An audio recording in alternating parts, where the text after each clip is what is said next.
Olá, caros estudantes, aqui é o professor Alan de Souza. Bem-vindos a mais uma aula de física. Nessa aula a gente vai resolver uma questão da UERJ, né, do exame aí de 2018. Então, o que ele está falando aqui nessa questão, né? Em um experimento, os blocos 1 e 2, de massas iguais a 10 kg e a 6 kg, respectivamente, estão interligados por um fio ideal. Em um primeiro momento, a força de intensidade F igual a 64 newtons é aplicada no bloco 1, gerando no fio uma força, uma tração TA. Em seguida, uma força de mesma intensidade F é aplicada no bloco 2, produzindo uma tração TB. Observe os esquemas. Então, eu tenho aqui no primeiro momento uma força F de 64 newtons sendo aplicada no bloco 1. Isso produz uma tração no fio de TA. E depois essa mesma força é aplicada no bloco 2, que produz uma tração no fio de TB. Né? Essa força de atração aparece quando o fio está esticado, certo? Desconsiderando os atritos entre os blocos e a superfície S, a razão entre as trações TA e TB corresponde a. Né? Então, ele quer saber a razão entre a força de tração calculada desse jeito aqui e a força de tração calculada quando a força F for aplicada no bloco 2, certo? Então, na situação A, eu tenho a força F sendo aplicada no bloco 1, que tem massa M1 de 10 kg, e o bloco 2, que tem massa de 2 kg, certo? De 6 kg, melhor dizendo. Então, quando eu aplico a força F no bloco 1, o que acontece, né? O sistema vai ter a sua aceleração para a esquerda, no mesmo sentido que a força F. Só que aqui no bloco 1, a corda esticada vai produzir uma força de tração no bloco 1 para a direita. Ao mesmo tempo, vai puxar o bloco 2 para a esquerda com a mesma força de tração que eu chamei de TA. Lembrando que eu estou considerando o fio ideal, certo? Aqui na situação B, o que eu tenho? A força F de 64 newtons aplicada no bloco 2, só que agora para a direita, vai produzir uma aceleração no sistema também para a direita, certo? Aqui no bloco 2, o fio esticado vai puxar ele para a esquerda com uma força TB, ao mesmo tempo vai puxar o bloco 1 para a direita com uma força de tração TB, certo? Então, são essas as forças que eu tenho em ambas as situações.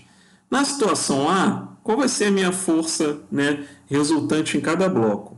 No bloco 1, eu tenho F, que tem o mesmo sentido que a aceleração, e TA, que tem um sentido contrário à aceleração. A força resultante é massa vezes aceleração, certo?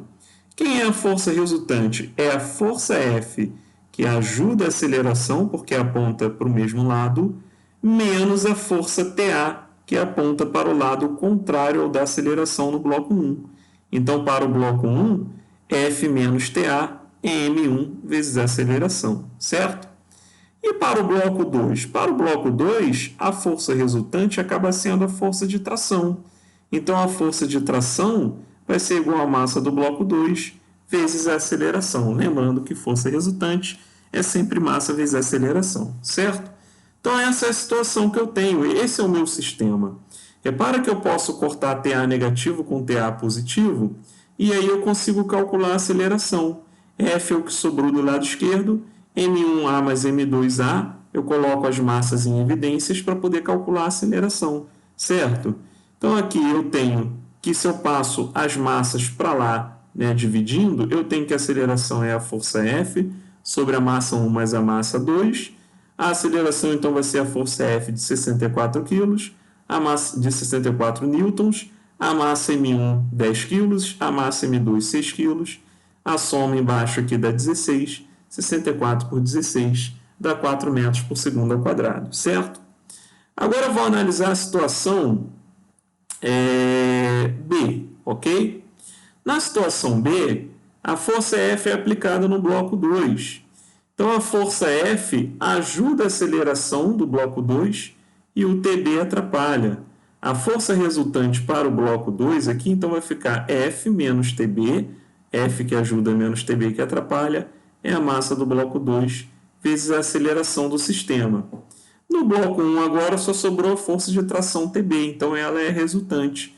TB é a força resultante, é igual à massa do bloco 1 vezes a aceleração do sistema. Eu coloquei uma linha aqui para diferenciar dessa situação A, certo?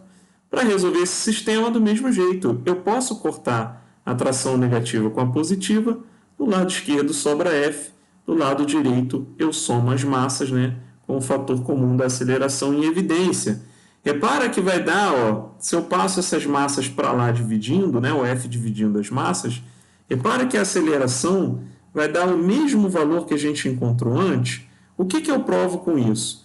Que se eu não mexer na massa dos blocos, só mexer aqui onde a força F for aplicada, eu tenho o mesmo valor de aceleração. Então, eu coloquei aqui, né, para a gente observar que essa aceleração dá igual nos dois casos. Então, para a gente tirar aqui, né, a razão entre a tração TA e TB, simplesmente vou pegar a equação 2 e dividir pela equação 4, certo? Eu tenho que TA, que é igual a M2 vezes A, sobre TB, TB é igual a M1 vezes A. Então, eu posso fazer essa divisão. Essas acelerações são as mesmas, certo? Então, TA sobre TB, M2 sobre M1. M2 vale 6 newtons, M2 vale 6 kg, M1 10 kg. Dividindo isso aí, né, simplificando por 2, 6 por 2 dá 3, 10 por 2 dá 5. A razão TA sobre TB é 3 sobre 5, certo? Então, o correto é a letra C, ok? Faz sentido a tração aqui em TB ela ser maior do que em TA? Sim, porque a corda aqui nesse caso, ela tem que puxar um bloco, ó, que tem uma massa maior. Aqui nesse caso, TA, ela tem que puxar um bloco que tem uma massa menor, ok? Então, é mais uma análise para a gente poder fazer aí na questão, certo? Um abraço, pessoal. Não deixe de dar o like e bons estudos.